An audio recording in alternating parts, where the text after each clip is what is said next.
While not perfect, Andor has been fantastic so far, especially coming from Disney, but they just did something absolutely amazing that I can't ever remember a show ever doing before. Impressive. Most impressive.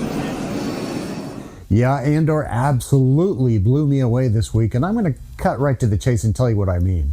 Episodes 8 and 9 were both heartbreaking and epic. The entire season has been building up to the Gorman massacre, and the slow burn was spectacular, but more on that in a bit. In a typical season of a TV show, the penultimate episode... The what now? That'd be the one right before the finale, is where the big showdown set piece typically happens. Then the finale deals with the fallout. So they did that here. We had the Gorman massacre in episode 8 and the fallout from that in episode 9, complete with getting most of the players where they needed to be in order to go into Rogue One. Cyril is dead. Bix leaves. Dedra faces the consequences of her actions. Mon Mothma denounces Palpatine and resigns from the Senate and is being brought to Yavin by Hera and gang. And we even have a cameo at the very end with Alan Tudyk as K2SO is brought to life. This 9th episode very easily could have functioned as the finale for the series, and I think everybody would have been very satisfied. But instead of it being over, we have 3 more episodes to go. Feed me, Seymour. Right? Bring it! Come on! It's like they deliberately got all the checkbox items out of the way in order to make room for something else. Luthion's a secret Jedi. Maybe. Shout out to Screen Crush for that idea and the excellent video to back it up. Regardless, because it's Andor, it's going to be a deeper dive into the story, but getting those checkboxes out of the way can be really, really freeing, not only as a storyteller, but also for the audience. Here's what I mean. Episode 3 was fun and exciting, but from an audience standpoint, it was a little bit unsatisfying, just from the standpoint that we already knew everything that was going to happen. We just finally got to see it actually play out and tick off those checkboxes that needed to happen, even if they weren't fleshed out well. Okay, Padme, you have to die now because reasons. But as a consequence of getting the bulk of those checkboxes out of the way, I'm really looking forward to these last 3 episodes, and I can't say that I've been looking forward to anything Star Wars for a very long time. See, Disney, you do things right, you get praise. That's how this is supposed to work. On May the 4th, I realized something important, or I guess I always just kind of knew, but I became more aware of it. While the story Andor is telling is important, and it's being told really, really well, and I'm not saying it should be told differently, it's lacking that fun quality that Star Wars has always had. We watched Empire on May the 4th, and although we didn't plan to, we went right into Jedi afterwards. The Star Wars movies, the first 6 anyway, are infinitely replayable, even though there's a lot of heavy stuff that does happen. It's that vital ingredient of fun that gives these films that rewatchable component.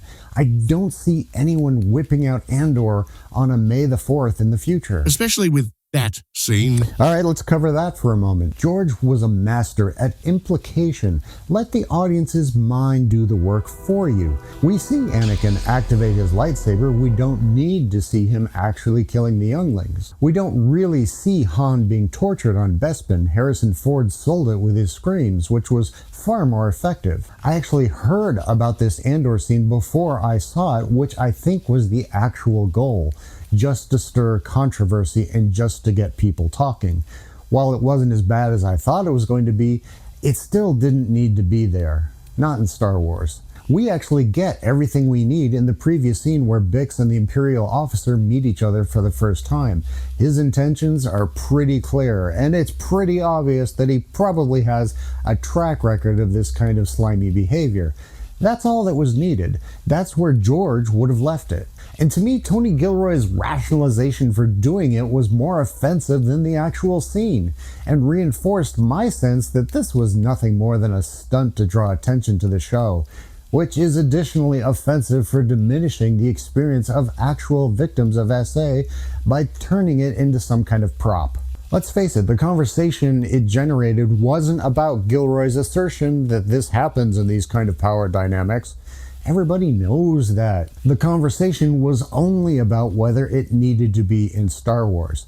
The answer is no. It was purely gratuitous. That brief moment aside, Andor is superbly written and excellently cast, including even our favorite sweetheart from Doctor Who. Ah, there go my hackles. Her role was small and she did a great job, and it just reaffirmed to me that Russell T Davies is the culprit there. Shocker. The most pivotal scene in the entire show thus far is the showdown between Cyril and Dedra. Radicalized into the Empire like Andor was radicalized into the rebellion, Cyril craved order. He believed in the cause. He believed in Dedra, who used and manipulated him. Granted, it was mostly at the behest of the Empire, and I think she did actually love him as much as a damaged person like that is capable of it. But when Cyril confronts her and holds her accountable for her actions, the acting here is just incredible. This scene is also proof that KK wasn't allowed anywhere near this production. Accountability is her kryptonite. Really? We built this amazing thing and now we have to tear it down? The range of emotions that cross her face, the desperate pleas to try and regain control of her favorite tool. You didn't seem to mind the promotions. And he finds the courage to stand up for himself and walk away.